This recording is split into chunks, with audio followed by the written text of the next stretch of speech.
말씀입니다. 앉아 주십시오. 하나님 감사합니다. 이 시간에도 주님의 귀한 말씀을 들고 섰습니다. 하나님, 오늘 또 참으로 들려지는 말씀이 되게 하시고 성령으로 깨닫는 시간 되게 도와주시옵소서. 또 예배 후에 보여지는 말씀, 성찬 예식이 있습니다. 성찬 예식 가운데도 하나님 만나고 경험하는 시간 되게 도와주시옵소서. 감사드림의 소리도 이름으로 기도드립니다. 아멘. 2026년도 표가 용서 사랑의 시작입니다. 여기 써붙였죠. 용서 사랑의 시작입니다. 하나님께로 돌아오라. 오늘 본문의 말씀이에요. 하나님께로 돌아오라. 그가 너 그렇게 용서하시리라. 이 말씀을 묵상하면서 어떤 것을 느꼈냐면 영국의 그 수필가 존 러스킨이라는 사람이 이 말을 했어요. 매일의 그 여명은 생활의 시작이라고 볼 수 있다. 이렇게 이제 동이 트면 생활의 시작이다. 또 매일의 그 석양은 해가 지는 때는 생활의 종말이라고 볼 수 있다. 이 짧은 생에 매일 남을 위하여 바치고 그리고 자기 자신의 믿음의 향상을 위하여 노력하는 자취를 남기도록 하자. 이런 말을 했습니다. 그러니까 우리는 마냥 이게 또 26년을 허락하시니까 계속적일 것 같지만 그렇지 않습니다. 늘 하루하루의 삶에 최선을 다하라는 거죠. 지금 용서 사랑의 시작입니다. 2026년도 표입니다. 우리 종의 표고요. 이 용서를 받은 자가 이 사랑을 깨달은 자가 그 용서가 얼마나 크고 얼마나 깊은가를 알기 때문에 그 은혜에 보답하기 위해서 사랑으로 모든 이들에게 나아가게 됩니다. 첫째는 그분이 우리를 사랑하셨기 때문입니다. 이사야서 55장은 성경에서 초청장으로 유명해요. 초대장이라 그렇죠. 유명한 장인데 하나님께서 값없이 베푸시는 풍성한 은혜에 만민을 초청하시는 내용과 기사가 담겨져 있습니다. 이 내용을 들으면 너무 애절하셔요. 하나님께서 그 부르시는 장면들이 오늘 하나님의 부르심인데 우리가 청와대에서 부른다 하면 초대장을 받았다 하면 어떤 모습으로 갈까요? 어떻게 준비를 할까요?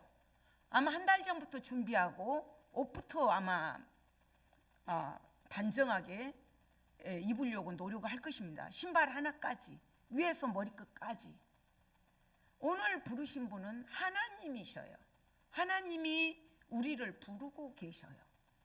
그런데 왜 부르실까요? 하나님이 부르시면 우리는 그럼 어떻게 해야 될까요? 아무개야 부를 때는 무슨 뜻이 있잖아요. 목적이 있잖아요. 하나님이 부르실 때는 분명한 목적이 있고 뜻이 있습니다. 그때 우리는 예, 아멘 이렇게 나아가야 되거든요. 그런데 이스라엘 백성들은 그러지를 못했어요. 끊임없이 너희가 돌아오라 돌아오라 선지자들을 통해서 돌아오라 하는데도 끝내 돌아오지는 못합니다. 그래서 하나님께서 안타까운 마음으로 지금 1절에서 오라 너희 모든 목마른 자들아 물로 나오라 돈 없는 자도 오라 너희는 와서 사 먹되 돈 없이 값없이 와서 포도주와 젖을 사라. 그 초대장에 부르시는 자들은 목마른 자들이에요. 모든 목마른 자들아 갈급한 자들아 영적으로 기람에 있는 자들아 나오라. 돈 없는 자도 오라. 돈 없는 자도 오라 그러는데 그것을 사 먹으라는 거예요. 초청장 내용이 뭐예요? 오라고 초청해 놓으시고 와서 사 먹되 돈 없이 값없이 와서 포도주와 젖을 사라. 물로 나오라. 물은 성경에서는 예수님의 그 영적 기갈을 해결해 주신 분이 예수님이에요. 예수님은 생수의 근원이셔요. 그리고 성경에서 포도주, 젖, 이런 물, 이것은 영생하고 구원하고 관계가 있습니다.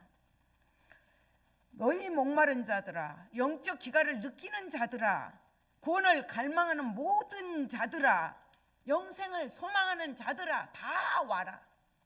돈 없이 값 없이 젖과 포도주로 살아 말씀하십니다. 은을 달아주 그러면서 2절에서는 책망을 해요. 책망을.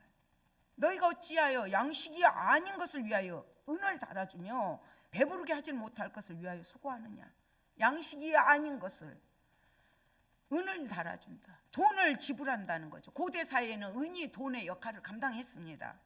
배부르게 하지 못할 것을 위하여 수고하느냐. 그렇게 하지 말아라. 그게 헛수고다.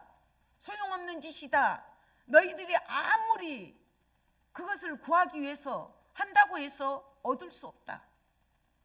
구원으로 초대하는 내용인데 사람들은 돈을 참 좋아합니다. 돈이면 다 살 수 있다고 생각을 해요. 돈이면. 돈은 물론 필요하죠. 그렇지만 돈보다 더 귀한 것들이 많이 있습니다. 돈으로 살 수 없는 것들이 더 많이 있습니다.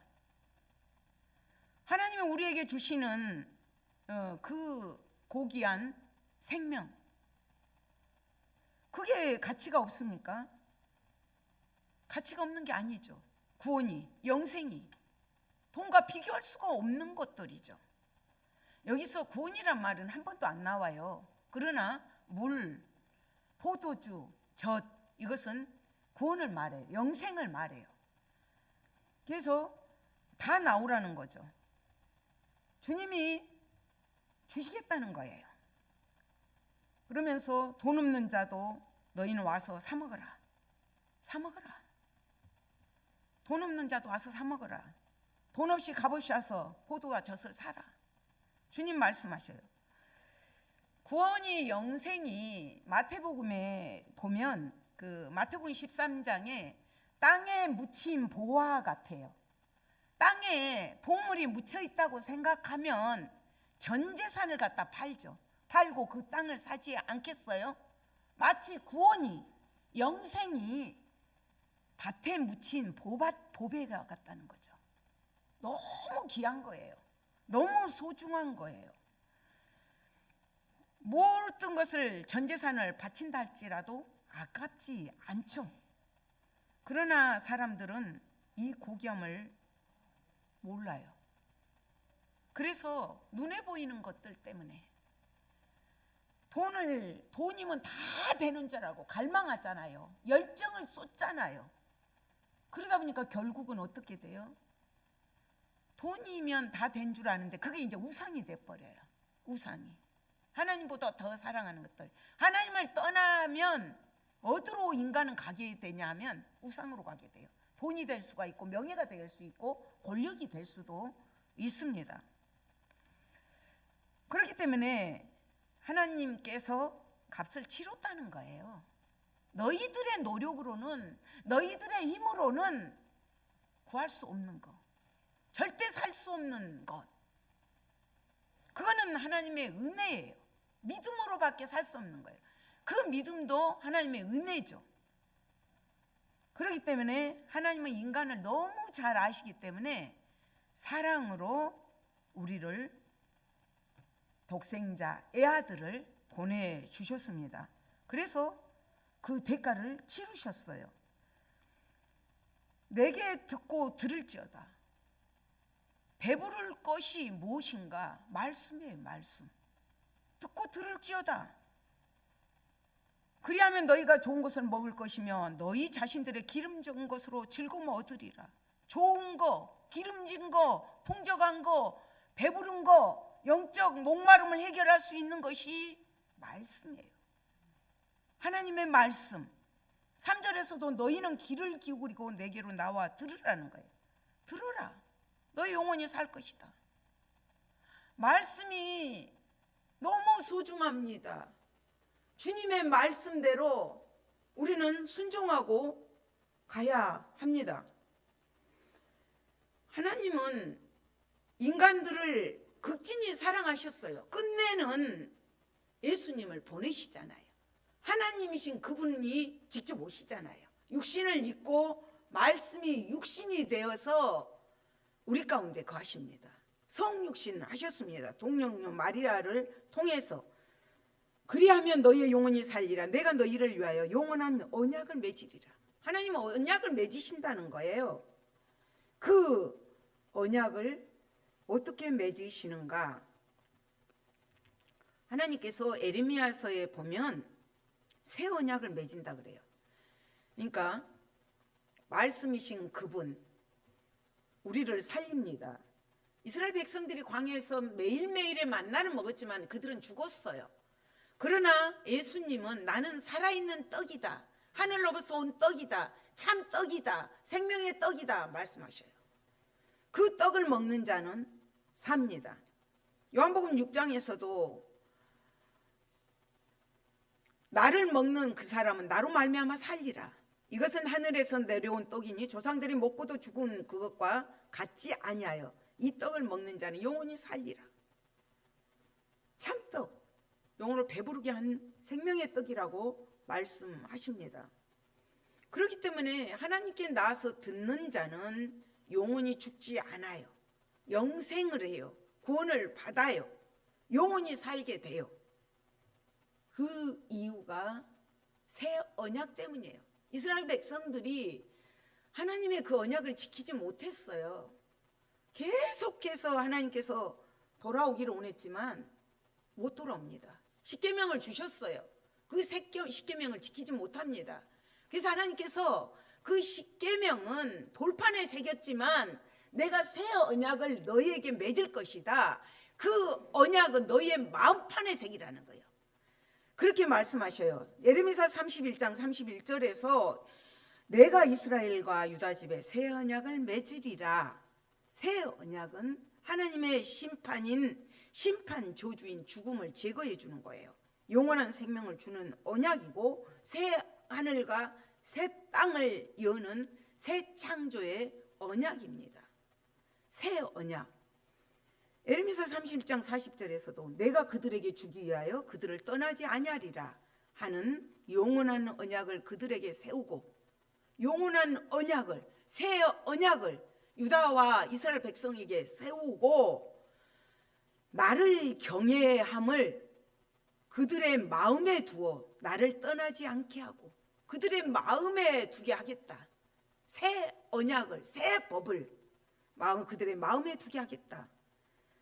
33절에서도 마찬가지예요. 그날 이후 내가 이스라엘 집과 맺은 언약은 이러하니 곧 내가 나의 법을 그들의 속에 두며 그들의 마음에 기록하여 나는 그들의 하나님이 되고 그들은 내 백성이 될 것이라. 여호와의 말씀입니다.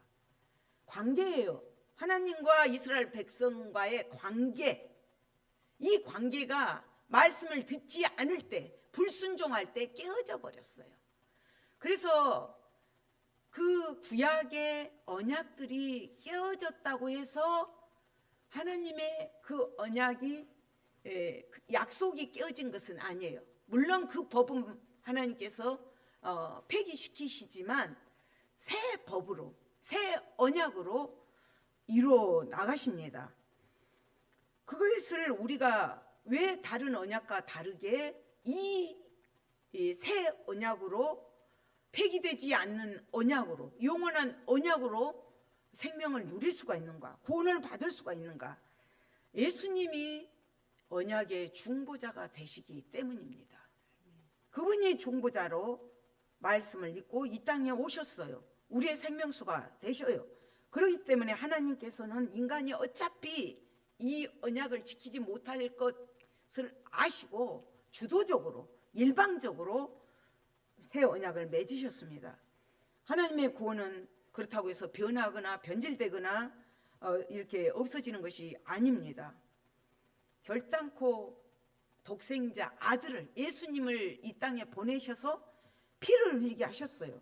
그것이 보증이 되는 거예요. 하나님의 약속인 거예요. 그 약속의 확신인 거예요. 그래서 3절에 보면 다윗에게 허락한 확실한 은혜다.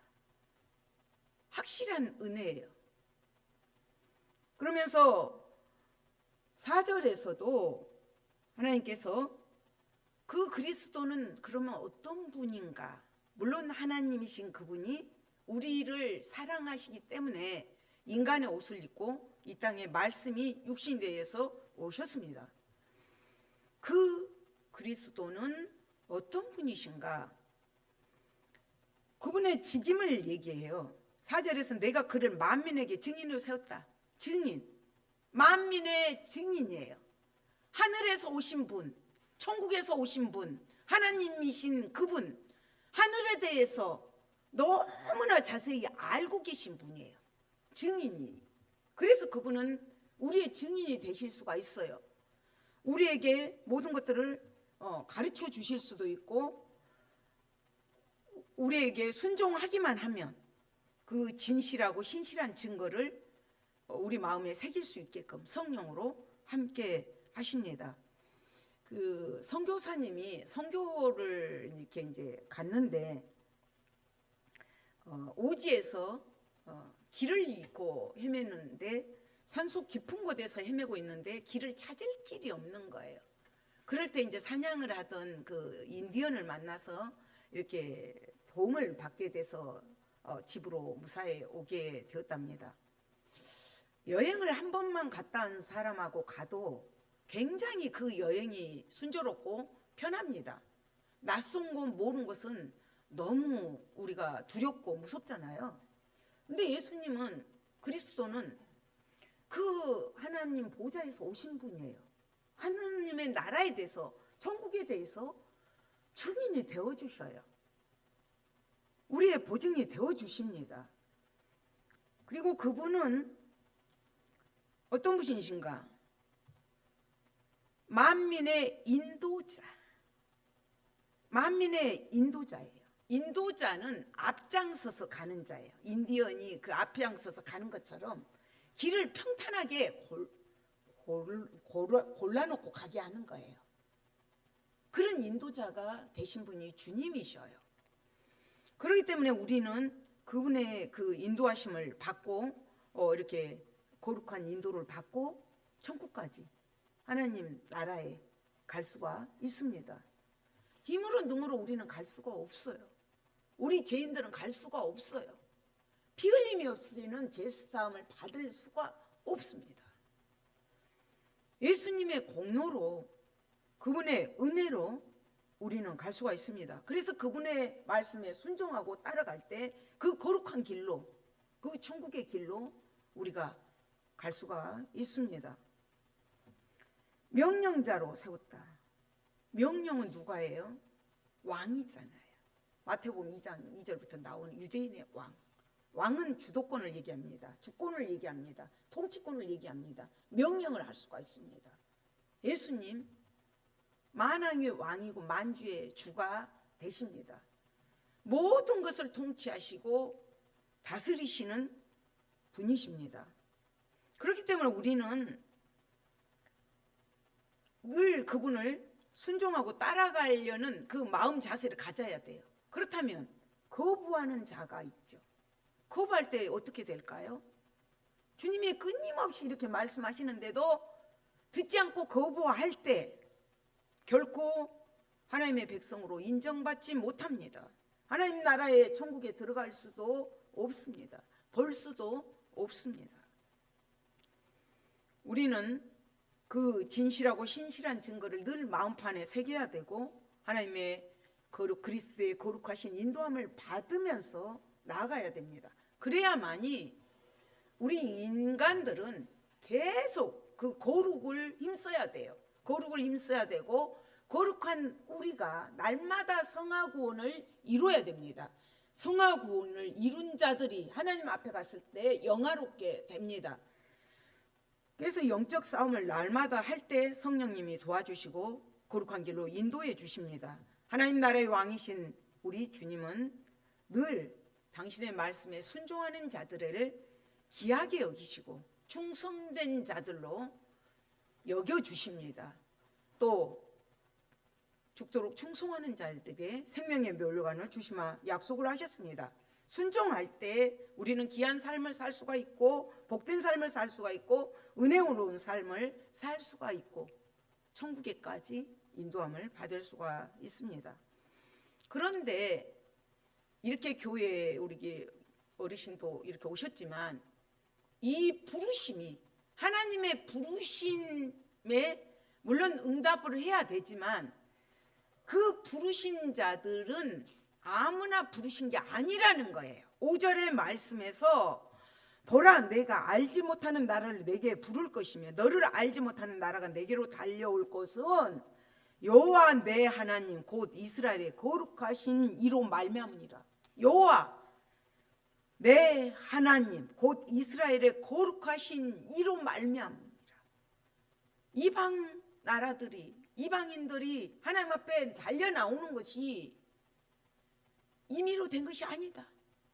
그분의 부르심이 없이는 알 수도 없고 볼 수도 없고 하나님 앞에 엎드릴 수도 없고 경배할 수도 없다는 거예요. 이것을 깨달으면 우리는 자다가도 버떡버떡 일어나야 돼요. 너무 감사하잖아요. 하나님의 자녀, 하나님의 백성, 그분의 통치를 받는 하나님이 나의 왕, 나의 주인, 나의 구세주, 나의 구원자. 정말로 놀랄 일입니다.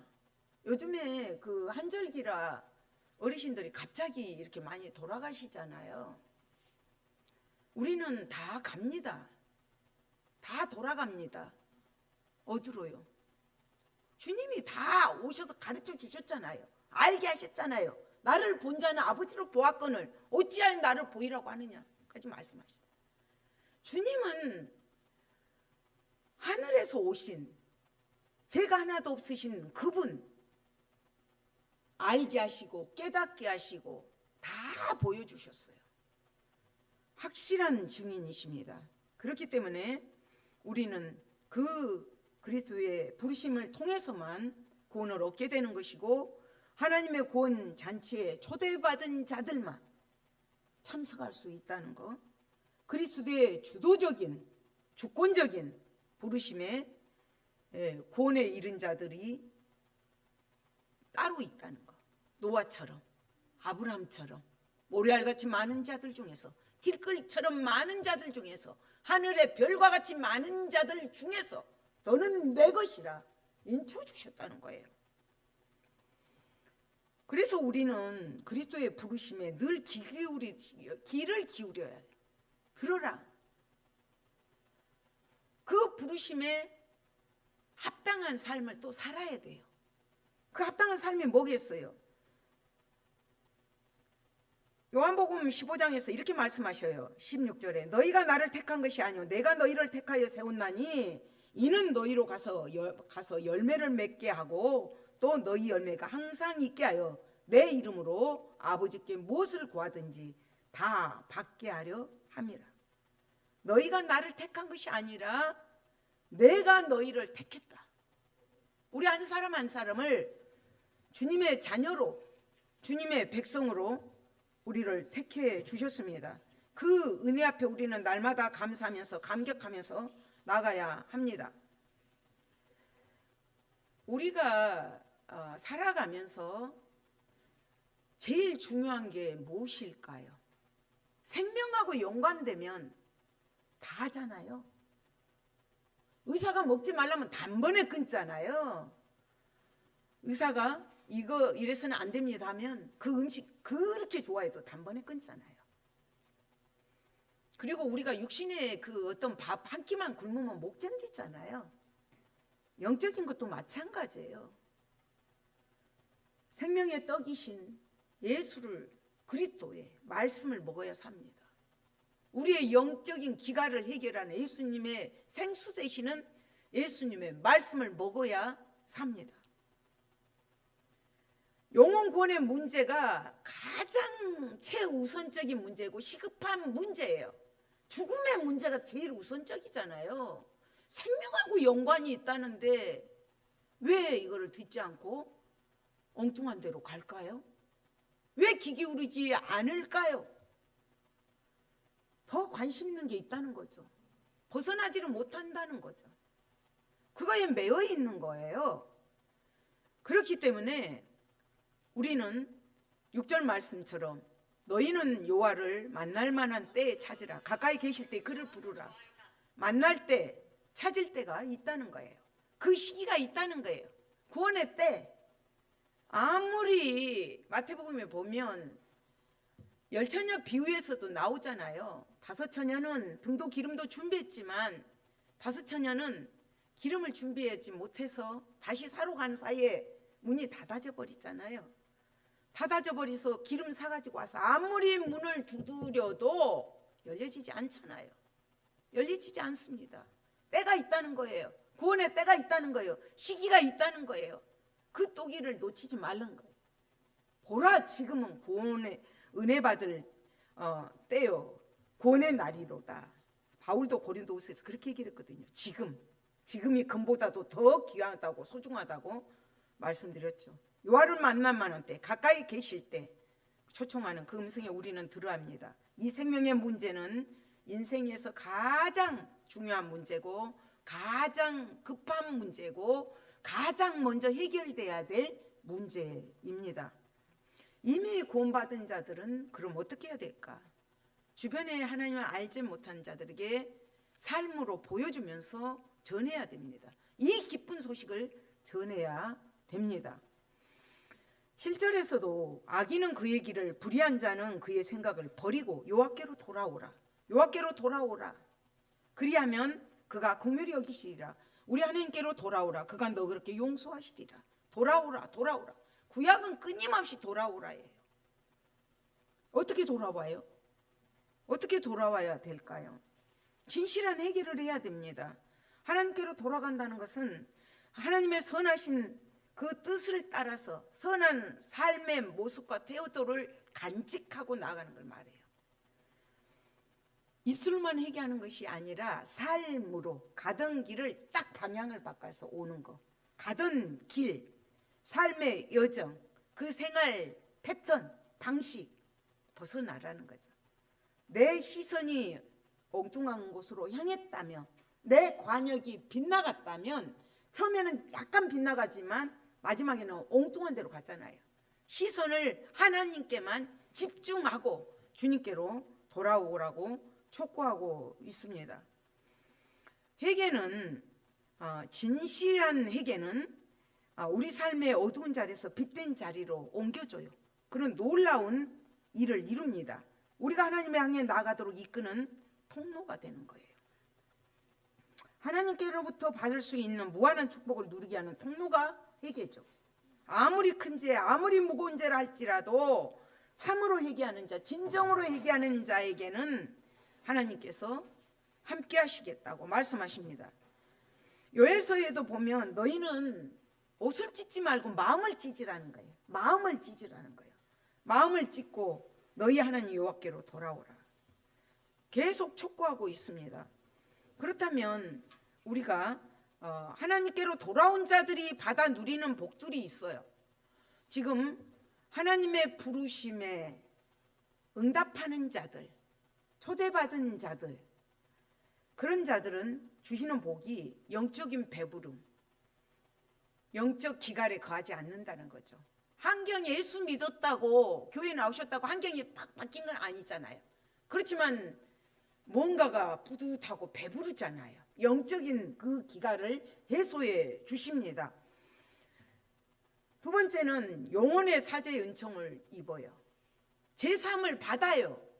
어떤 죄인이라 할지라도, 어떤 큰 죄를 졌다 할지라도 진심으로, 진정으로 회개했을 때 하나님은 동이 서에서 먼 것처럼 우리의 죄를 기억도 하지 않으신다고 약속하셨습니다. 그렇기 때문에 우리는 거룩하신 주님 앞에 나갈 수가 있습니다. 세 번째는 지금 아까 제가 읽었던 12절 말씀이에요. 기쁨, 영혼의 기쁨, 평안, 이것들을 누릴 수가 있다는 거예요.